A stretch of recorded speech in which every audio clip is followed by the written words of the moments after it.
Do you have a form of any sort in your PDF? Let's use the Form Fill Wizard and a little touch-up work to enable your clients to fill out the form using Acrobat. They will also be able to save the form under a new name and print it up if they want to save it for later. Let's open up a form and I'll show you how to work the wizard. This is a target audience questionnaire form. It's a very simple one, and the wizard will help us fill it all out. Now, I'm very familiar with this form, so if I seem to go a little bit fast, that's only because of my familiarity with it. Let's go up here underneath Forms, and we're going to select Start from Wizard. It'll ask us a bunch of questions. Just answer through it. It's asking us if we're using an existing file, and we are. It's going to ask us if it's the document we're using, and it is. And then it'll fill out everything here, and it'll tell us that we may need to touch it up and fix some things. Now, as you can see, it's opened a menu on the left here, which directly correlates to the page that's open here on the right. The page on the right is open in form editing. Once we close the form editing, which is this top left button, the page will look much cleaner and much more polished. Don't worry about how it looks until we're done. Okay, now because like I said, I'm really familiar with this form, I know that this box right up here does not need to be there. It's sitting on top of a line divider, which the program perceived as a possible blank space to fill in text, and it's put a text fill box there. If I click on the box on the right, you can see it highlights it on the left. If I click on the box on the left, it'll highlight it on the right. Now I know this box is not supposed to be there, so I'm going to right click on it right here in the file, and I'm going to delete it. We can also do that by clicking on the tool here on the left, the text fill box here. As you can see, it's a box with a T in it, which means text fill, and it's sitting on another divider line. So I can right click on this one and get rid of it. Now this questionnaire has a series of questions on the left-hand side and then a place for the answers on the right-hand side. So I know that all the boxes on the left-hand side are unnecessary.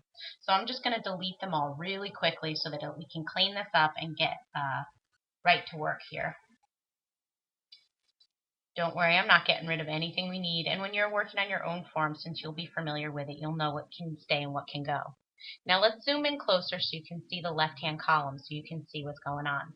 So on the right-hand side, it's asking us a question, and on the left-hand side, it's asking us for an answer.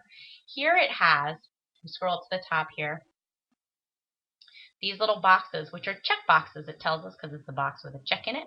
So we know that it's a check box. So these check boxes are already here, and those are correct, because those are our two answers. We don't need the text fill box, so let's delete it. It's going to do that in several places here. We have our check boxes in place. Don't need the text fill box. Here as well. Here as well.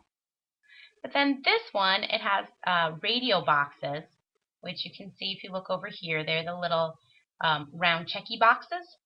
And what they do is they allow you to check only one. You can't check both. Where the check boxes, you can select multiple. And then it's asking us to specify which one. So we do need this text fill box. Let's make it a little bit smaller so it looks better here, though. You can grab any of these corner or edge dots and to resize this. Now let's move down to this last box. This question on the left-hand side is asking us for a list of answers. There's a couple different ways you could do lists. If you want to make them multiple choice, this one is not multiple choice. So I'll show you how to make them individual form fields. So we'll start by selecting the box and making it smaller so it lines up with answer 1. Now there's two ways to make the additional boxes. You can either right-click on this box and copy it, and then click any place, right-click any place on the page and paste it, and it'll give us the exact same size box, and we can eyeball this and just line it up underneath here. Or if you'd like to freehand it, you can right-click anywhere on the page and then select Text Field. As you can see, most of your tools are right here, so it's easy to get to. It'll give us little cross hatches so we can line it up with where we want it to go, and then just left-click and it'll place it. It's going to ask us for a name, and I'm just going to give it the same name as we did before. And it's also going to give us the opportunity to adjust properties. We don't really need to, but I'll show you how to adjust properties in just a moment when we do our next step. Click off of it, and then you can resize it to any size you want. While we're in form editing mode, you can always edit any part of it. And even after you come out of editing mode, you can still rework the file pretty well. Now let's say we wanted to do a list box and we had set answers for these 5 answers. This is easy to do. We're going to right click on it and we're going to select list box. It's going to ask us to line it up where we want it to go. Let's just put it right here. I know it's not going to fit quite right. And then it's going to ask us to name it. It can stay list box number 6. But this time we're going to ask it to show all properties because we have to fill some information in here. Now under the properties, you can set what the visibility looks like. You can set what colors it is and what fonts it uses under the appearance. Under options, this is where we need to add the options.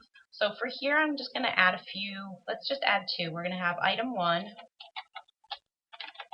and then we click add, and item 2. And click add. And that should be fine. We're going to make this a multiple selection, which means they can select more than one. And you can also put in scripting actions if you'd like to, and selection changes if you'd like to. Then we'll close this box. Now let's take a look at it real quick. It looks like we have everything filled in the way we want it, so I'm going to hit close form editing. And now as you can see, it's a much cleaner file. Let's take a better look here. We can now check these boxes in. We can hit our yes or no, but it'll only let us pick one. We can fill in an answer here. And then we have the choose item box where we can choose one, or we could choose both items in it by holding down the shift key. And then you have all your form filled out and ready to go. And now your clients can save this as a different name, and they can print it if they want to save their selections and keep it for a record. Remember to save your files when you're done getting it all set. You don't want to have to keep doing it over and over again. I hope this tutorial has shown you just how easy it can be to allow your clients to fill out your forms in Acrobat. I hope you found it helpful. Thank you.